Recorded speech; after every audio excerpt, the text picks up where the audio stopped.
Olá, queridos ouvintes do canal Negócios, TI e Direito.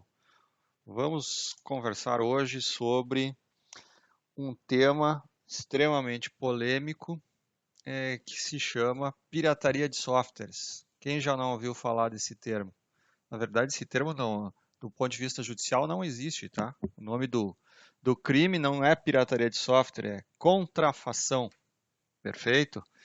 E como é que é esse mercado de pirataria de softwares no Brasil, né? Existe uma parte que é aquela parte da busca da indenização civil por reparação de danos por se utilizar um software de forma indevida, e existe a potencialização do crime de pirataria, que é prevista na famosa Lei de Software, a Lei 9.609 de 98. Para quem não conhece um pouquinho da história dessa legislação, essa legislação de software de 98 é uma segunda edição da primeira lei de 1987, que foi a primeira lei no Brasil que instituiu, vamos dizer assim, o crime de pirataria de software, né, como é comumente conhecido, apesar do nome técnico no direito se chamar contrafação. O artigo que dá amplos poderes, por exemplo, hoje para um desenvolvedor de software, para um fabricante de software, seja ele pequeno, médio ou grande, seja uma big tech ou seja uma pequena startup que desenvolve software e protege o seu desenvolvimento, é o artigo 12 da Lei de Software. O artigo 12 da Lei de Software, ele no seu caput diz o seguinte: violar direitos de autor de programa de computador. Então, esta frase, guardem bem, esta frase que diz violar direitos de autor de programa de computador, e aí vem a tipificação da pena imposta para quem violar esses direitos. Isso significa o quê? O que está implícito nessa frase? Que qualquer infração àquilo que foi estabelecido num contrato de licenciamento de software pelo seu fabricante é violar direitos do autor. E aí é que começa toda a polêmica em relação hoje ao poder dos contratos de tecnologia, porque é este artigo aqui que dá ampla defesa, amplos poderes a um desenvolvedor de software para proteger a sua criação de qualquer uso indevido, de uma cópia sem a retribuição dos direitos autorais, e que estabelece, então, as penas para quem fizer esta violação. Então, basicamente, o artigo 12 estabelece dois tipos de pena. A primeira pena é uma detenção de 6 meses a 2 anos ou multa. Esta não é a reparação civil que normalmente a gente vê aí que os grandes fabricantes buscam. Tá? Esta primeira pena é para aquele usuário de software que realmente fizer uma cópia indevida e passar a utilizar, por exemplo, dentro de uma organização. Então, tem uma tipificação penal aqui dentro da lei de software. A segunda pena, ela aumenta, ela passa para um crime de detenção para um crime de reclusão, que vai de 1 a 4 anos e multa. Basicamente, essa pena aqui, ela é imposta para aquelas pessoas que comercializarem cópias ilegais de um software e venderem, por exemplo, em, em bancas, na rua, é, fazendo gravação em dispositivo e cobrando por esta gravação, né? Aliás, é interessante, né? Nós estamos quase na fase de melhorar esta lei de software, porque essa lei de software hoje tem 23 anos praticamente de existência, e ela é da época em que o software ainda era colocado num dispositivo físico, né? Tu armazenava ele, comercializava ele através de um dispositivo físico, né? Na época muito eram os CDs, depois virou DVD, enfim. Agora com a chegada da computação em nuvem, basicamente os softwares eles são comprados já no modo online, são ativados em modo online e praticamente tu não faz a comercialização através de dispositivos físicos, tu faz a comercialização ilegal, por hipótese, fazendo simplesmente download em sites que reproduzem cópias fiéis dos programas e cobram por isso, né? Então, esta seria a tipificação. Mas o que é o ato de piratear software? O ato de piratear é basicamente a atividade de copiar, reproduzir ou utilizar indevidamente sem a expressa autorização dos donos, dos titulares desse software, ou qualquer outra obra intelectual que é protegida em desacordo com o contrato de licença. Isto é conhecido como crime de contrafação, que seria a reprodução não autorizada, que está no artigo 5, no inciso 7, da Lei de Direitos Autorais, que não é a Lei de Software. A Lei de Software é a 9.609 e a Lei de Direitos Autorais é a 9.610. As duas leis são complementares no que tange a softwares no Brasil. Tá? Então, eventualmente, eu não tenho na própria lei de software a definição do crime, mas tenho de forma subsidiária a conexão com a lei de direitos autorais, e isto me permite, então, se eu for dono de um software, promover uma ação judicial contra alguém que tenha posse indevida deste software, seja ele usando num ambiente corporativo ou doméstico, ou que está, inclusive, vendendo esse software para terceiros, né? Mas eu tenho uma legislação penal adicional ainda a esse tipo de crime? Tem. Nós temos aqui ainda, pode ser tipificado o crime de receptação, que é um crime de reclusão de 5 anos, que está no artigo 180 do Código Penal. Tem o crime de fraude no comércio, que também prevê reclusão de 3 anos, também artigo 175 do Código Penal.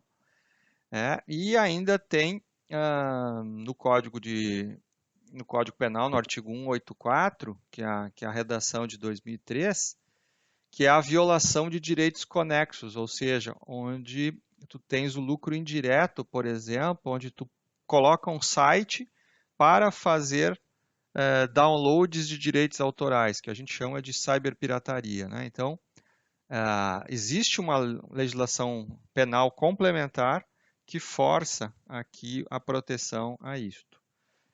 Como é que acontece na prática uma ação judicial de software que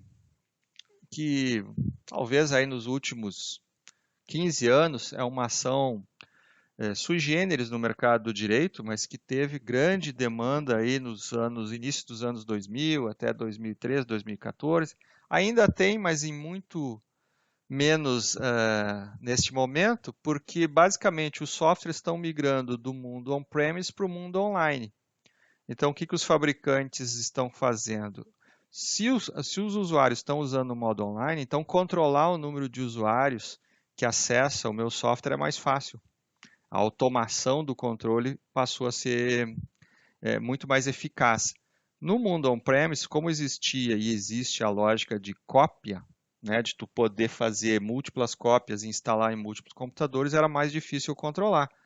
E aí se exigia o inventário das empresas, um controle de gestão, de governança, que sempre é mais trabalhoso, mas custa caro manter essa gestão, mas é um jeito de tu garantir que a organização não está violando direitos autorais de ninguém. Por quê? Porque às vezes os funcionários trazem softwares, né, de casa, fazem download, então eu tenho que controlar o que é feito na minha rede, quem tem direito a fazer download, o que está fazendo de baixa de cópias nos equipamentos, enfim. A minha rede on-premise tem que ser muito mais bem vigiada. Mas vou imaginar que um grande fabricante quisesse fazer uma ação judicial, ou pequeno fabricante também, tá? Sempre lembrando, a lei protege o pequeno, médio e grande desenvolvedor, não é só o grande. Mas vamos imaginar que um fabricante de software quisesse promover uma ação judicial contra uma organização. Como é que funciona essa ação judicial? Então, a primeira coisa que um autor desta ação tem que fazer é pesquisar quem é a organização. Então, normalmente, o que é feito? Se investiga a organização, se descobre quem são os sócios, se tem filiais, CNPJ, qual é o faturamento, qual é o tamanho da organização. Faço engenharia social para ter certeza de que os softwares estão sendo utilizados nos computadores, né? descubro mais ou menos quantos computadores tem, ou seja, existe uma preparação do fabricante de software que, eu digo para vocês, demora de 4 a 6 meses para promover uma ação judicial. E aí o que acontece? Quando essa preparação é feita, essa investigação preliminar, a empresa que vai ser auditada não sabe ainda, óbvio, né? O advogado autor do fabricante de software, o que ele vai no fórum onde está localizada a empresa, no fórum do bairro, da cidade, ele vai lá e pede para o juiz o quê? Ele entra com uma ação cautelar de produção antecipada de prova com pedido liminar de vistoria, normalmente em segredo de justiça, para que a empresa não seja avisada, para não apagar os vestígios e as provas de uso do software, que vai ser agora vistoriado.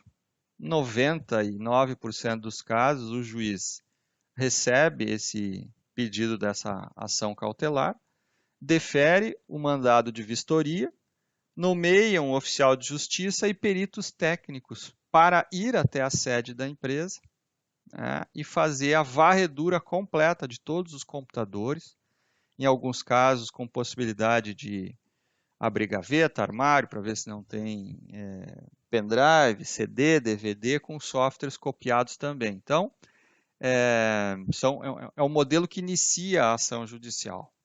E aí o que é feito nessa ação? Nesta vistoria, né? Os peritos que são acompanhados do oficial de justiça vão fazer esta varredura, vão olhar computador a computador do fabricante que foi indicado no mandado, obviamente, né? Não... Então, por exemplo, eu estou promovendo uma ação judicial da Microsoft e eu encontrar lá softwares da Adobe, mesmo que eu veja a evidência que tenha softwares da Adobe, a ação judicial não é da Adobe, é da Microsoft. Então, eu só posso olhar os softwares da Microsoft. Então, o perito vai fazer um laudo, ele vai ter aí um prazo de 15 dias para entregar esse laudo do que ele viu nesta empresa. Ele vai anotar em cada computador quais são os softwares que foram encontrados, vai emitir esse laudo. E com base nesse laudo é que o fabricante de software posteriormente vai pleitear uma segunda ação, que eu chamo de ação principal de indenização, que visa o quê? Que visa as tais de 3.000 vezes o valor de um software de indenização, que seria uma multa milionária. Eu não vou concluir nesse podcast qual é a teoria jurisprudencial aqui sobre essas 3.000 vezes. Eu vou deixar para um próximo podcast, se vocês acharem relevante esse tema, para explicar exatamente onde nasceu essas 3.000 vezes e se essas 3.000 vezes são realmente devidas na legislação brasileira. Tá? Então, o que acaba acontecendo? 90% das vezes, gente, há um acordo. Após esta vistoria, as empresas ficam assustadas, temerosas, acham que vão ter que pagar as 3.000 vezes, são multas milionárias, se assustam e os fabricantes propõem um acordo, né, que é para regularizar e indenizar isto. Então, é mais ou menos uma maquininha de ações judiciais em cima de empresas que usam softwares de forma indevida, né? Então, se cria realmente aqui uma indústria da lei de software. Vocês perceberam que este mercado, esta indústria de software no Brasil, gira com muitos milhões. Então não é só comprar software, né? Quando eu compro o software e instalo na minha organização, eu tenho que saber gerenciar esse software para que esse software não seja multiplicado sem que eu tenha licenças adquiridas. Vou dar um exemplo. Se na minha empresa eu tenho 50 computadores e eu comprei 10 licenças de um software, eu só posso usar em 10. Eu não posso usar nos 50. O que os fabricantes promovem de ação judicial? Porque eles identificam que a pessoa comprou 10, mas está usando os 50. Então, ela quer a indenização sobre o saldo dos 40. Então, pequenas e médias empresas têm que ficar atentas para isso. Tá bem? Foi aí o nosso hoje podcast Negócio Tem Direito. Até a próxima. Um abraço. Tchau, tchau.